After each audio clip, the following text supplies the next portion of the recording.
George making his debut, nearly had a triple-double. Overall, how would you feel? How would you assess his first game here? Well, obviously awesome. You look at the numbers, and kind of like I said before we got here, I was going to put him in situations where he can make plays and also where he can get others involved and score for himself. You saw him handling the ball in pick and roll. You saw him setting picks, popping, trying to make plays, finding teammates. I think he's a unique player that you can get a four-man that can not only make plays like that, but can rebound the ball, push it on the break, and then he can knock down threes as well.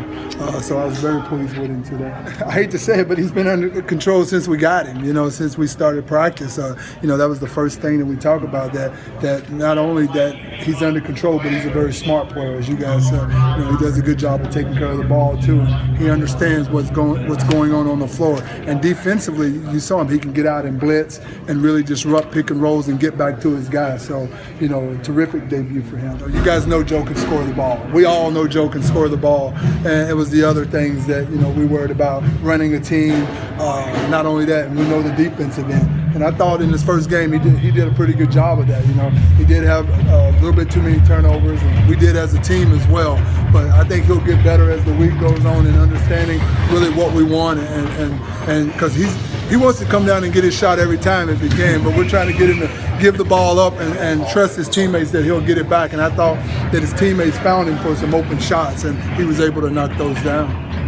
How much of those turnovers are just a matter of being the first game, playing together, and all of that? I think so. I think that, I told the team, I said, hey, guys, we got a lot of offensive firepower, and my biggest thing since day one of camp, if we take care of the ball, we'll be able to get a quality shot and score a lot of points. And you see, we scored a lot of points, and we still had a lot of turnovers today. We got 28 turnovers, and we scored 93 points. So that's 28 times that we didn't get a shot and still score 98 points. So we'll keep emphasizing, take care of the ball, and get a shot on basket every time. Countless times we heard you and Bill run, go, go, go. Mm-hmm. How do you assess what they did trying to push the ball in the tempo that you guys are fighting for? Right. Well, again, it's such a balance. We're sitting here talking about turnovers and run, and I told him, I said, hey, the responsibility you have, we want to run, we want to play up tempo, but the responsibility is taking care of the ball. And if you want to be a running team, because you're giving them so much freedom as a coach to get out and be creative and play. But again, some of those turnovers we got to cut down on.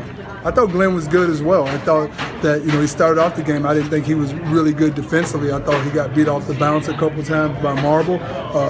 Glenn knows coming here, if they have another player on the other team that's an NBA player, that's going to be his matchup. And we want to see him guard guys like that.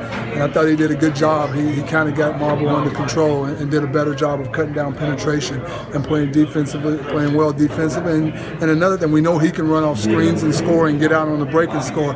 I thought putting him in some pick and rolls is what I wanted to see, and I know that's what Coach McMillan wanted to see, and I thought he did a good job of running pick and rolls and making plays out of that as well. But winning is important. I think they got unique rules here. We got, it's funny, Coach Bano talks about it. It's those CBA rules where you try to win every quarter, and that's why I took the timeout late. It's kind of weird playing like that. You're only up by one. You're up by 30, but you're only up by one in the quarter, and you take a timeout. But we're coming in. We told our guys we want to try to win every quarter, and I kept harping on that. Doing each timeout. I don't care about the score. All we care about is what the score is in the quarter. We didn't care about the overall score. But I think that to start the week, I think this is one of the best situations, obviously, to win big and play as well as everybody played. I think that it'll build everybody's confidence as we go on the rest of the week. Is that why you're also pressing there late in the game? Well, yeah. Trying to win the quarter. Well, it's not pressing. We're working on us, and it's something that Coach McMillan wanted to still. It's really not a press. It's just a four-man kind of pick up, and we want to make their two or their three brings it up, take the ball out of the point guard hand. That's all. It's something that we worked on in training camp, and we want to continue to work on that in game situations. So that's why we did it. What did you think when Joe went up for that dunk?